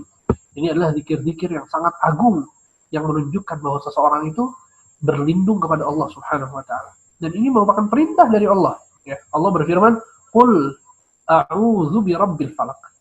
Ya, katakanlah wahai Muhammad, aku berlindung kepada Allah Tuhan waktu subuh. Min syarri ma khalaq, dari keburukan-keburukan yang Allah ciptakan. Ya, sehingga yang makhluk-makhluk Allah ini ada sebagian yang memiliki sifat-sifat yang buruk yang bisa mencelakai kita. Ya, min syarri ma khalaq, min syarri naffatsati fil 'uqad, dan dari keburukan buhul-buhul yang ditiupkan oleh para dukun dan tukang sihir. Ya, min syarri ghasiqin idza waqab, dan dari keburukan malam apabila telah tiba.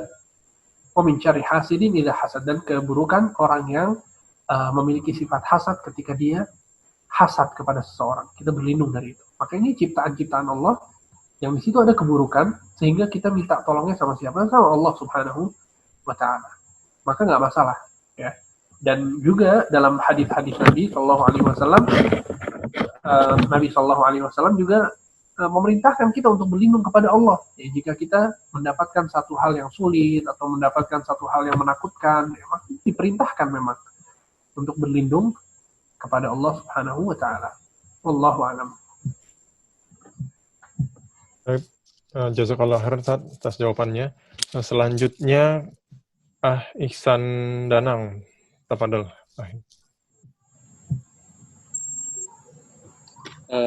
Assalamualaikum Ustaz. Warahmatullahi wabarakatuh. Kalau saya atas ilmu yang di-share. Ana mau nanya Ustaz mengenai tukang sihir. Ana pernah baca kalau misalkan tukang sihir itu dia dihukumi dibunuh kalau nggak salah ya.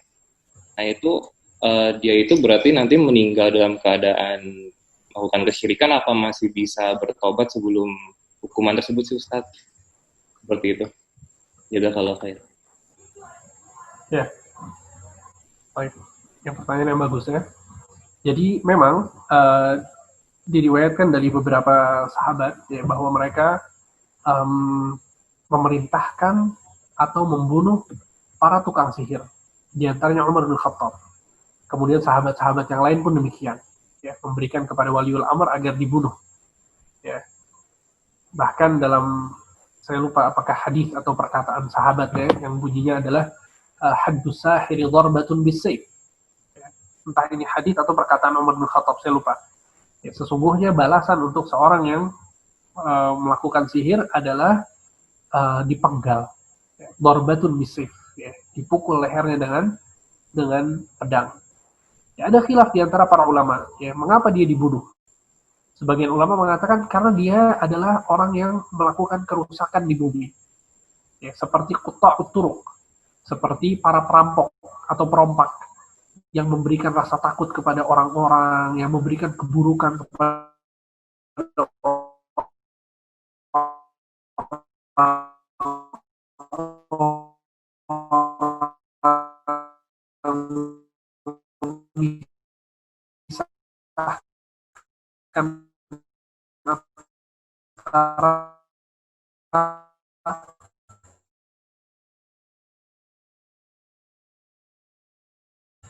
istri dan suaminya, ya, menghancurkan rumah tangga, maka disebutkan oleh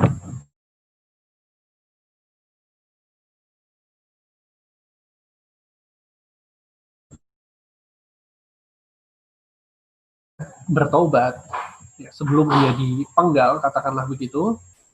Kalau dia bertaubat, maka jika kemudian taubat itu memenuhi syarat taubat, maka Allah Subhanahu wa taala akan mengampuni dosa apapun yang dilakukan oleh setiap manusia. Ya. Kalau dia bertobat, maka Allah Subhanahu wa taala akan mengampuni dosanya. Ya, sebesar apapun dosa tersebut. Baik. Kemudian hal yang penting untuk diperhatikan juga bahwa masalah membunuh tukang sihir ini adalah wewenangnya pemerintah kaum muslimin. Ya, wewenangnya waliul amr. Jadi bukan kemudian hukum ini bisa dilakukan oleh individu atau perorangan kaum muslimin, tidak. Ya, hanya boleh dilakukan oleh orang-orang yang memiliki kekuasaan, ya, pemerintah, waliul amr kaum muslimin. Ya, semoga mencerahkan. Ihsan, barakallahu fiik. Syukran Ustaz, barakallahu fiik. Sebelum dilanjut, kira-kira waktu antum gimana Ustaz? Mungkin masih ada kira-kira 5-6 pertanyaan. Baik, insyaallah. Baik, syukran Ustaz. Ya, mudah-mudahan saya bisa jawab ya. Assalamualaikum Ustaz. Apa perbedaan antara orang kafir dan musyrik, dan bagaimana sikap kita sebagai muslim terhadap keduanya, terlebih ketika mereka mempraktikkan ritual ibadah atau kesyirikan secara terang-terangan? Syukran Ustaz. Musyrik dan kafir itu pada hakikatnya sama sebetulnya. Dua-duanya mengeluarkan seseorang dari agama Islam, ya, kesyirikan dan kekufuran. Orangnya disebut dengan musyrik kalau syirik, kalau kufur disebut dengan kafir. Akan tapi secara letterlek bahasa, maka kekufuran itu lebih umum daripada kesyirikan. Karena kekufuran itu merupakan satu pelanggaran yang mengeluarkan seseorang dari agama Islam. Ya. Bisa jadi itu syirik, bisa jadi selain syirik. Tapi kalau syirik itu menduakan Allah, menyekutukan Allah. Ketika seseorang itu beribadah kepada selain Allah, maka itu syirik. Ya. Maka kalau kufur misalnya seperti menghina Allah, menghina Al-Quran, menghina Rasulullah, ini kekufuran dan bukan syirik. Ya. Tidak ada ibadah di sana, tapi itu penghinaan terhadap Allah. Ya. Paham ya? Jadi kekufuran itu lebih umum daripada kesyirikan. Ya kan, tapi hukumnya sama. Hukumnya sama, bahwa dia keluar dari agama Islam, kemudian rentetan hukuman di akhiratnya juga sama, bahwa dia akan diazab selama-lamanya di neraka dan seterusnya tidak akan diampuni oleh Allah kecuali jika dia bertaubat sebelum meninggal, ya. Dan seterusnya. Kemudian apa pertanyaannya? Perbedaan kemudian?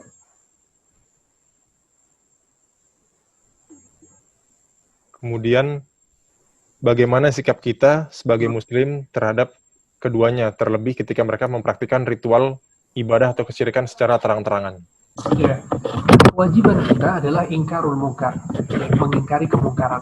Apapun itu, baik kemungkaran yang kecil maupun yang besar. Yang kecil apalagi yang besar. Ya. Dan ingkarul munkar ada 3 tahapan, sebagaimana yang dijelaskan oleh Nabi SAW. Mengingkari dengan tangan, yaitu untuk orang-orang yang memiliki kekuasaan. Ya, kalau kita seorang ayah, maka kita punya kekuasaan bagi anak kita. Kalau kita seorang pemerintah, wali kota misalnya, kita punya kekuasaan terhadap masyarakat yang tinggal di kota kita. Ya, dia boleh mengingkari dengan tangan dia. Ya, sehingga dia mencegah kemungkaran itu berhenti, stop. Atau yang kedua, tahapan yang kedua adalah mengingkari dengan lisan, yaitu untuk orang-orang yang memiliki ilmu. Ya, kalau kita punya ilmu, punya penjelasan, kita jelaskan kepada mereka kesalahan itu. Ya, dan yang ketiga adalah mengingkari dengan hati, yaitu dengan meninggalkan mereka, ya, membenci perbuatan tersebut. Ini adalah selemah-lemahnya iman, kata Rasulullah SAW dalam sebuah hadis. Jadi tetap diingkari dengan salah satu dari 3 hal yang tadi disebutkan dengan rincian-rincian yang disebutkan. Wallahu a'lam. Baik, syukran Ustaz, barakallahu fiik. Ana masuk ke pertanyaan selanjutnya. Assalamualaikum ya Ustaz, izin bertanya, bagaimana cara agar semua amalan dan kegiatan yang kita lakukan bisa kita kerjakan dengan ikhlas hanya untuk Allah? Padahal Ana sering melakukan kebaikan di rumah supaya orang tua senang.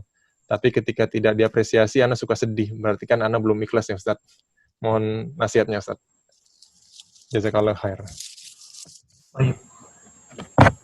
Ini satu hal yang bahaya, ikhwan. Satu hal yang bahaya sekali. Kita dalam beramal itu kita harus mujahadah, harus berjihad, harus berjuang agar amalan kita itu ikhlas untuk Allah Subhanahu wa taala. Jangan sampai ada masuk perasaan pengen dipuji orang, ya, pengen disanjung orang, atau pengen dapat hadiah dari orang, itu hilangkan jauh-jauh dari hati kita. Dan ini butuh mujahadah, butuh terus-terus kita diulang-ulang perasaan ikhlas ini. Ya, sehingga hati-hati, ya. Betul bahwa hal yang seperti itu menandakan bahwa seseorang itu tidak ikhlas. Ketika dia kesal kalau nggak dipuji, ya, atau dia merasa tidak dihargai oleh orang ketika padahal dia sudah beramal, maka ini tanda-tanda bahwa dia tidak ikhlas. Jadi hati-hati sekali dalam hal ini. Dan sering-sering baca makalah atau hadir kajian yang berkaitan dengan ikhlas. Itu sangat membantu. Ya, apalagi kemudian banyak ya di antara para ulama yang menulis, atau artikel-artikel yang tersebar juga banyak diterjemahkan oleh para ustadz tentang kiat-kiat bagaimana seseorang itu ikhlas, ya. Kiat tadi dengan belajar, kemudian mengetahui pahala yang Allah berikan, dan mempelajari bahaya kesyirikan dalam urusan niat. Ya, ini juga penting sebetulnya untuk dipelajari. Ya, betapa bahayanya orang-orang yang berbuat riya, betapa bahayanya orang-orang yang berharap sanjungan dari orang dari amalannya. Ya, Wallahu a'lam. Baik, Ustaz, jazakallahu khair atas jawabannya. Nah, lanjut ke pertanyaan berikutnya. Assalamualaikum, izin bertanya, Ustaz, bagaimana dengan ilmu mengenai kekuatan energi semesta atau energi diri yang dipakai pada metode pengobatan atau olahraga tertentu? Jika kemudian seseorang melakukan pengobatan dan olahraga tersebut karena mendapatkan manfaat kesehatannya, namun tetap selama melakukan pengobatan atau olahraga tersebut meyakini dalam hati bahwa semua hal ini berasal dari Allah. Bagaimana kira-kira seperti itu, Ustaz? Ini terus terang Anda nggak tahu ya secara spesifik seperti apa ilmu tersebut. Ya, Anda nggak tahu secara spesifik ilmu tersebut seperti apa. Yang jelas, kalau ilmu itu berkaitan dengan minta tolong sama jin, ya, seperti ada mantra-mantra tertentu, ada bacaan-bacaan tertentu yang tidak difahami, atau ada ritual-ritual tertentu yang aneh, ya, seperti menyembelih ayam warna hitam di tempat yang sepi, atau kita harus berendam di sungai apa misalnya, nggak pakai baju dan lain sebagainya. Kalau ada ritual-ritual seperti itu atau bacaan-bacaan mantra yang tadi saya contohkan, itu biasanya adalah perdukunan dan sihir. Biasanya seperti itu. Ya, tapi sekali lagi kita harus mempelajari secara detail apa yang dikaji dalam ilmu tersebut. Ya. Akan tapi kalau ilmu itu maksudnya betul-betul murni ya, sebuah gerakan misalnya yang menyehatkan badan, ya makanya nggak masalah. Ya, kita tahu bahwa banyak sekali ada bela diri yang dipelajari di negeri kita atau negeri yang lain yang betul-betul menyehatkan badan, yang bisa mengajarkan kita cara melakukan gerakan-gerakan untuk pembelaan diri dan lain sebagainya. Tapi kita juga harus sadar. Terus terang, Anda dapat kabar-kabar dari teman-teman yang pernah bergelut dalam ikut komunitas-komunitas bela diri dan lain sebagainya. Itu banyak di antara mereka yang menjelaskan bahwa di situ ada ilmu-ilmu yang merupakan ilmu sihir dan perdukunan. Ya, jadi ada syarat-syarat tertentu, kemudian dia harus mendatangi guru siapa gitu di kampung mana, misalnya di Jawa Timur atau Jawa Barat, di bagian mana, kemudian di situ ada persyaratan-persyaratan yang berbau perdukunan, maka ini jelas nggak boleh. Jadi sekali lagi, kita sebagai muslim harus mawas diri. Ya, harus kita lihat apa yang kita kerjakan ini. Jadi kalau di situ ada bela diri, antum tanya, ini seperti apa bela dirinya? Kalau antum nggak tahu, nggak jelas, antum tanyakan ini kepada ustadz. Ya, konteksnya seperti apa, jangan sampai terjatuh dalam kesyirikan. Jangan sampai. Wallah ya ikhwan, yang paling mahal yang kita miliki adalah agama kita. Harta kita nggak penting. Ya. Pendapatan kita nggak penting. Yang terpenting adalah agama kita. Jangan sampai kita merelakan agama kita tergadai, akhirnya kita jatuh dalam kesyirikan, nggak diampuni sama Allah, masuk neraka, naudzubillah, selama-lamanya, dan keburukan-keburukan yang lain karena sebuah bela diri. Ya. Jadi maksud Anda sekali lagi, Anda nggak tahu secara spesifik itu ilmu itu seperti apa, dan yang harus dilakukan adalah cross-check dulu, ya. Pelajari, kalau memang kesyirikan maka tinggalkan. Wallahu a'lam. Ini secara khusus, Ana di Japri, yoga, olahraga. Nah, yoga ini Ana juga nggak tahu terus terang. Ya, Ana lihat dari penjelasan sebagian ustadz, ya, bahwa yoga ini merupakan gerakan-gerakan yang dilakukan berdasarkan keyakinan-keyakinan sebuah agama. Sekali lagi, secara spesifik, Anda tidak tahu apakah itu benar atau tidak. Dan sekali lagi, Anda katakan, antum harus cross-check terlebih dahulu. Ya, lihat, pelajari tentang yoga. Ya. Anda terus terang nggak pernah mempelajari, tapi Anda pernah dengar demikian. Katanya itu adalah gerakan-gerakan bersumber dari sebuah agama yang berbalut keyakinan, kesyirikan. Kalau demikian, maka jelas nggak boleh. Tapi kalau ternyata tidak, kalau yoga itu hanya gerakan pernafasan misalnya, gerakan untuk melenturkan otot, dan lain sebagainya, maka jelas itu boleh. Jadi intinya adalah kapan kita bisa menghukumi ini syirik atau tidak ketika kita mengetahui betul tentang detail dari sifat ilmu tersebut. Ya. Wallahu a'lam. Baik, syukran Ustaz. Barakallahu fiik. Kemudian pertanyaan selanjutnya, Bismillah, Assalamualaikum warahmatullahi wabarakatuh. Izin bertanya Ustaz, bagaimana jika di hati pernah ada perasaan tidak baik seperti niat yang tidak baik atau hal lain yang berupa kemaksiatan kepada Allah? Apakah hal tersebut termasuk perbuatan dosa? Jazakallah khair. Nabi Muhammad SAW bersabda, Inna Allah tajawaza an ummati ma haddathat bihi anfusuha ma lam ta'mal aw tatakallam. Sesungguhnya, kata Nabi, Allah memaafkan untuk umatku apa-apa yang terbesit di hati mereka, selama itu tidak dilakukan dan tidak diucapkan. Maka hadis ini adalah konteks yang menjelaskan kepada kita bahwa kalau itu adalah merupakan hal yang terbesit di dalam hati saja, ya kita nggak mengucapkannya dan kita juga tidak melakukannya, maka insya Allah itu adalah suatu hal yang dimaafkan dan kita tidak tercatat dosa dengan hal tersebut. Wallahu a'lam. Baik Ustaz, jazakallah khair atas jawabannya. Pertanyaan selanjutnya, Assalamualaikum Ustaz, terkait dengan tingkatan ihsan, di mana pengertiannya adalah beribadah kepada Allah dalam keadaan seakan-akan kita melihatnya. Terkadang ketika saya beribadah, saya jadi terbawa membayangkan zat Allah melihat dari langit, walaupun tidak secara eksplisit seperti apa wujud zat tersebut. Apakah diperbolehkan seperti itu Ustaz? Bagaimana ihsan yang benar? Ya akhi, barakallahu fiik. Maksud dari ihsan adalah kita beribadah kepada Allah seakan-akan kita melihat Allah. Dan kalau kita tidak bisa melihat Allah, maka yakinlah bahwa Allah itu melihat kita. Maksudnya dari konsep tersebut bukan kita membayangkan Allah, tidak. Ini adalah pemahaman yang salah, pemahaman yang keliru. Dalam sebuah hadis disebutkan, ya, para ulama khilaf apakah hadis ini dhaif atau sahih.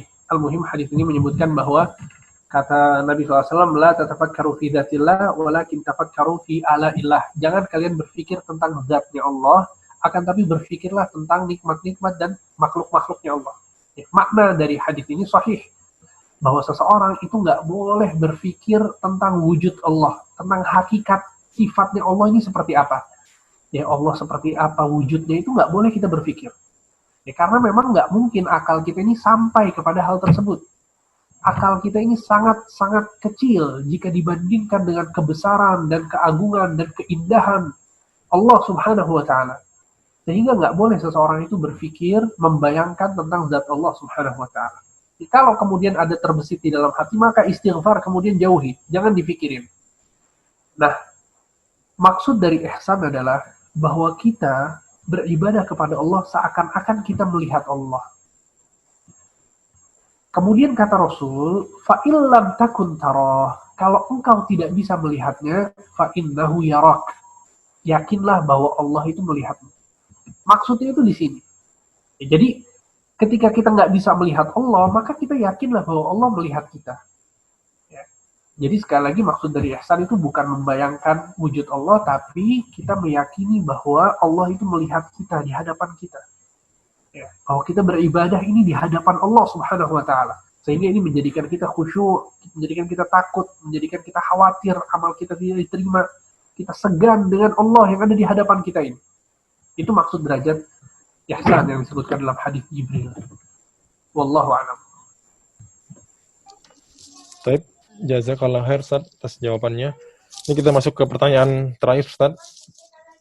Assalamualaikum Ustaz, jika perbuatan syirik ada di sekitar kita, khususnya nenek, kakek, ataupun orang tua, bagaimana cara yang baik untuk menjelaskannya. Terkadang kita yang muda bingung menjelaskan dan bisa juga dianggap sepele karena kesyirikan itu juga kebanyakan dengan alasan budaya. Jadi tidak enak sama tetangga kalau tidak dilakukan. Mohon nasihatnya, Ustaz. Jazakallah khair. Oh iya, barakallahu fiik. Ya akhi, ya ukhti. Gini ya.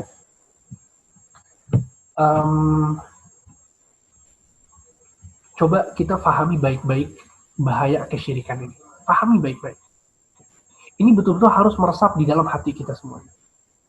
Antum bayangkan nenek dan kakek antum ya sekarang ada di bawah jurang ya, atau dia hampir saja jatuh di jurang. Apa yang bakal antum lakukan? Antum bakal memikirkan gimana cara nolonginnya.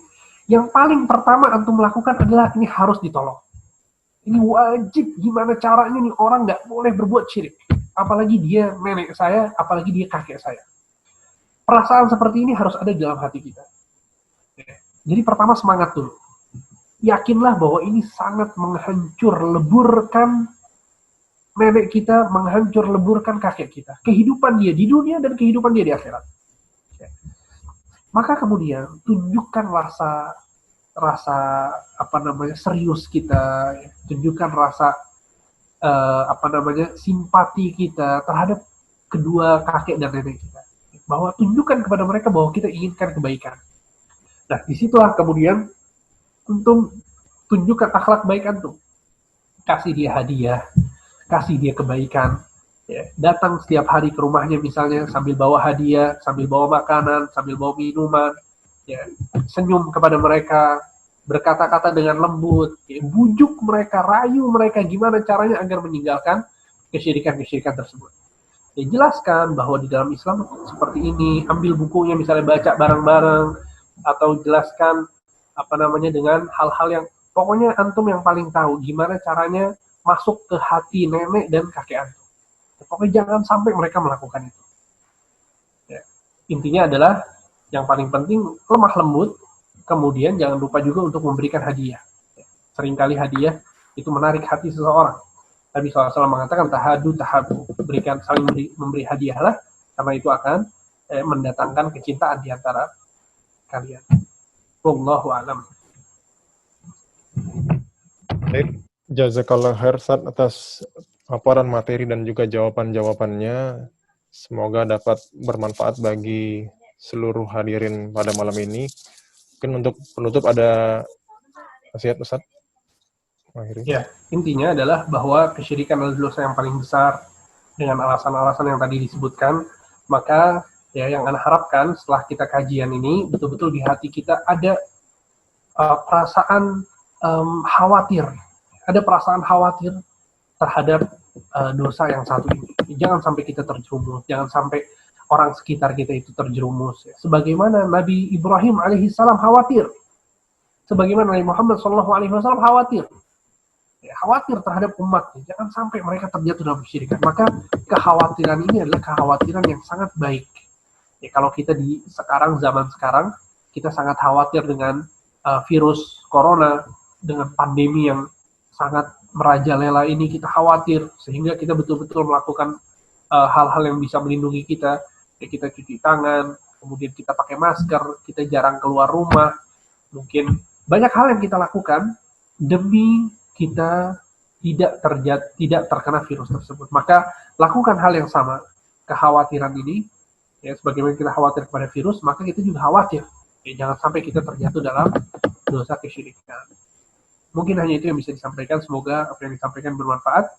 Insya Allah pada pertemuan-pertemuan yang akan datang, kita akan bertemu kembali dan dengan mengkaji ya pembahasan-pembahasan yang lain dalam kajian kitab Ushul Tsalatsa. Mungkin hanya itu yang bisa Anda sampaikan. Semoga bermanfaat. Sallallahu alaihi Muhammad wa ala alihi wa sahbihi ajma'in. Kita tutup dengan doa kafaratul majlis. Subhanakallahumma wa bihamdika asyhadu an la ilaha illa anta astaghfiruka wa atubu ilaik. Dan kembalikan kepada MC Al-Akhiri. Barakallahu fiik. Barakallahu Ustaz. Jazakallah khair atas pemaparan materinya. Kepada para hadirin, jazakumullah khair atas partisipasinya. Insya Allah kita akan bertemu kembali Kamis pekan depan, Ba'da Isya. Ana mewakili para panitia, mengucapkan mohon maaf yang sebesar-besarnya atas segala kekurangan. Semoga kita dapat dimudahkan oleh Allah dan juga istiqomah dalam menuntut ilmu syar'i. Demikian, Assalamualaikum warahmatullahi wabarakatuh.